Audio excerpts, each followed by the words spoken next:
In May 2013, police officers descended on a quiet farm just outside Waterloo, Ontario. At first glance, the property looked like any other rural estate: large barns, farming equipment, and acres of open land stretching into the distance. But investigators weren't there because of the farm itself. They were searching for clues in the disappearance of a 32-year-old husband and father who had vanished after meeting potential buyers for his pickup truck. As forensic teams combed through the property, one object immediately stood out. It wasn't a weapon. It wasn't a buried body. It was a massive industrial incinerator. This wasn't the kind of machine you'd expect to find on private property. Industrial furnaces like this are normally owned by companies that dispose of biological waste. Yet somehow, one man had purchased one for himself, and even given it a chilling nickname: the Eliminator. The discovery raised an unsettling question. Why would anyone need a machine capable of reducing organic material to ash? As investigators examined the furnace more closely, they uncovered evidence that changed everything. It didn't just point to the disappearance they were investigating. It reopened another missing person case that police had nearly forgotten. To understand how these two investigations became connected, we need to go back nearly a year. July 2012.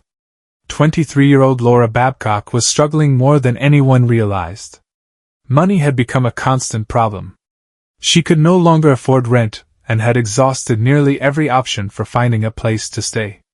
Friends helped when they could, but nothing lasted. Eventually, Laura found herself sleeping outdoors with her dog, desperately searching for somewhere safe to spend the night. Unfortunately, Toronto was packed with visitors attending major summer events, leaving hotels and motels completely booked. With nowhere else to go, she spent the night in a public park. Then, on July 3rd, something happened that would become one of the most important clues in the entire investigation. Laura's cell phone suddenly stopped connecting to the network. It never came back online again. The final signal placed her on the west side of Toronto. After that, silence. As days passed without hearing from Laura, her family became increasingly worried. On July 14th, they officially reported her missing. But instead of treating the case as a potential crime, investigators made a very different assumption. Laura was an adult. She had experienced financial difficulties. She had struggled with her mental health. Because of those circumstances, police concluded she had probably chosen to leave voluntarily and start a new life somewhere else. That decision would have devastating consequences. Investigators never immediately secured surveillance footage. They didn't urgently analyze her phone records. They didn't aggressively track down the people she had spoken with during her final days. The critical early hours, often the most important period in any missing person investigation, slipped away. While the case slowly faded into the background, Laura's family refused to give up hope. They believed something terrible had happened. Sadly, they were right. To understand why Laura disappeared, we have to go back several years. In 2009, Laura met a young man named Dylan Millard. At first glance, they couldn't have been more different. Laura grew up in a close-knit family and attended the University of Toronto, where she studied English literature and theater. She worked part-time in a toy store to support herself and dreamed of building a normal future. Behind the scenes, however, life wasn't always easy. She battled mental health challenges, regularly met with a psychiatrist, and often struggled to maintain stability in her personal life. After ongoing disagreements at home, she decided to move out and live independently. Dylan Millard's life looked completely different. He was the wealthy heir to one of Canada's most successful aviation businesses. He had access to airplanes, aircraft hangars, luxury vehicles, and millions of dollars. Growing up with enormous wealth, he rarely faced consequences for his actions. To outsiders, he seemed to have everything.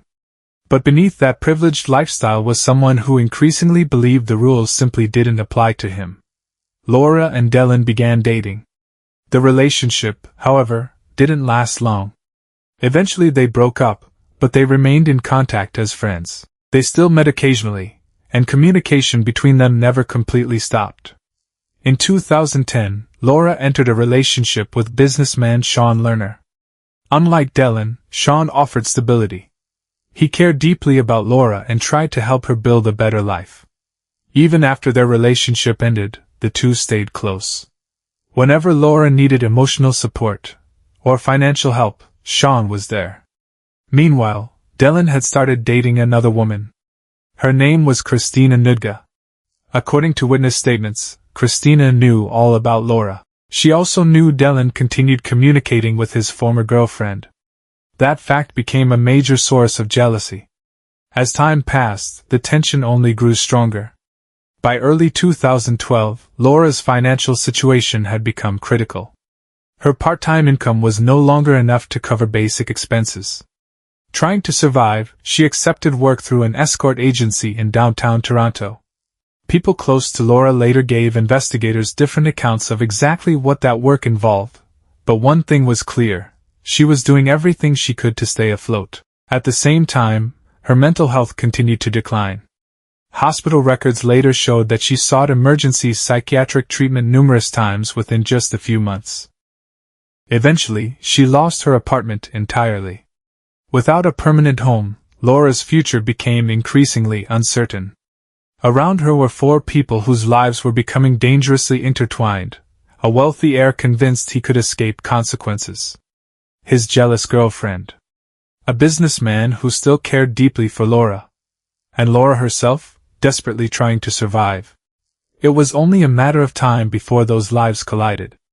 On February 26, 2012, the situation exploded.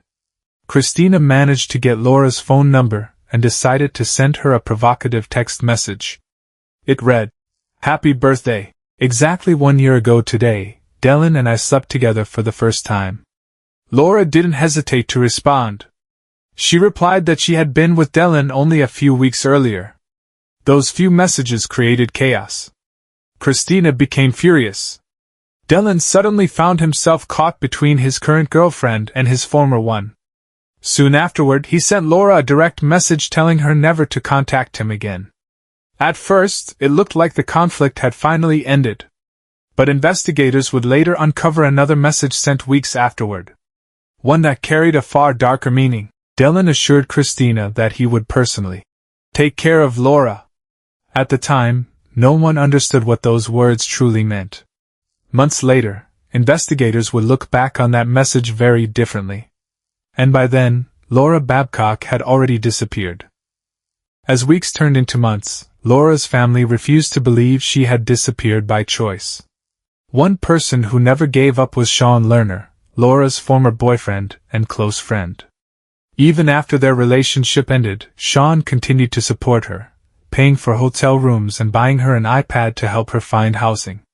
When Laura vanished, Sean knew something was wrong. After reviewing Laura's final phone bill, her family discovered one number appeared repeatedly in her last outgoing calls. It belonged to Dylan Millard. Determined to get answers, Sean arranged to meet Dylan at a Starbucks in Toronto. When asked where Laura was, Dylan calmly claimed she had been calling him for drugs. Then he made a chilling remark, telling Sean not to expect to ever see her again.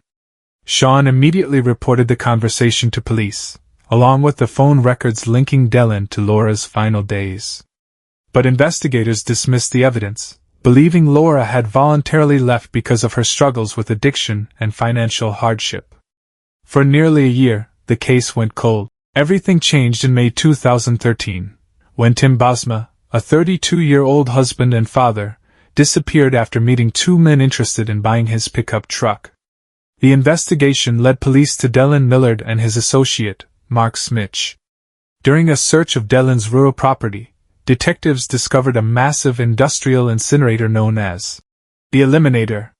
The unusual furnace immediately caught investigators' attention and prompted them to reopen Laura Babcock's missing person case. Months later, police searched Mark Smich's home and uncovered two crucial pieces of evidence: a travel bag labeled with Laura Babcock's name, and the same iPad Sean had purchased for her. If Laura had truly started a new life, why were her belongings hidden in Mark's house? The original theory quickly began to fall apart. Around the same time, two witnesses came forward, telling investigators that Mark had previously bragged about helping make a young woman disappear. Their statements, combined with the physical evidence, transformed the case from a missing person investigation into a murder investigation. Dylan Millard and Mark Smich were formally charged, but prosecutors still faced one major obstacle: Laura's body had never been found. To prove the case, investigators turned to digital evidence. By analyzing cell phone records, text messages, GPS data, internet searches, bank transactions, and photographs, detectives reconstructed Laura's final days in remarkable detail. Ironically, the suspects had documented much of their own movements, leaving behind a digital trail that would ultimately convince a jury, even without Laura's remains ever being recovered. By early 2014, investigators had assembled thousands of pieces of digital evidence. Using cell tower data, text messages, internet history, financial records, and photographs, they reconstructed Laura Babcock's final days with remarkable accuracy. The timeline revealed that on July 3, 2012, the day Laura's phone went silent forever, Dylan Millard's phone traveled to the same area of West Toronto where she was last detected. Just before her phone disappeared from the network, Dylan sent Mark Smich a text that read, "I'm on a mission, be back in an hour." Combined with the phone records, the message took on a chilling new meaning. Their devices placed them together while Laura's phone vanished forever. The following day, Dylan took a photo at his Waterloo farm. Metadata confirmed the location, and the image showed a long object wrapped in a blue tarp. That same day, bank records showed he purchased a new mattress and spent about $15,000 on an industrial incinerator later nicknamed the Eliminator. Weeks later, after the furnace was installed, Dylan sent another coded message to Mark. "The barbecue is finished heating up. It's ready for the meat." Around the same time, investigators found internet searches from the property asking what temperature was needed to completely destroy human remains. Photos also showed Dylan and Mark standing beside the operating furnace, unknowingly creating evidence that would later be used against them.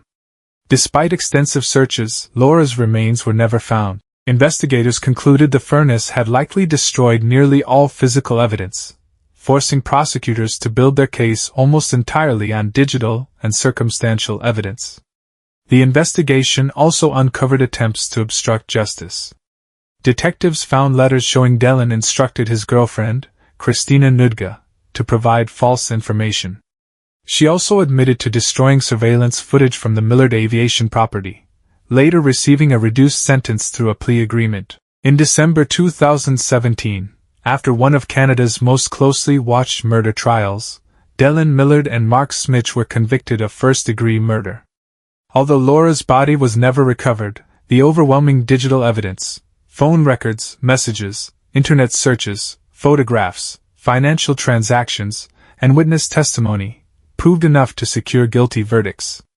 Both men were sentenced to life in prison with no chance of parole for 25 years, making the case a landmark. No body.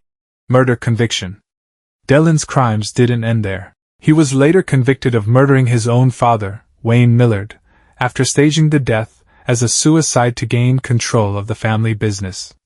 He received another life sentence, and by 2023, all appeals had been denied. For Laura's family, the convictions brought justice, but not closure.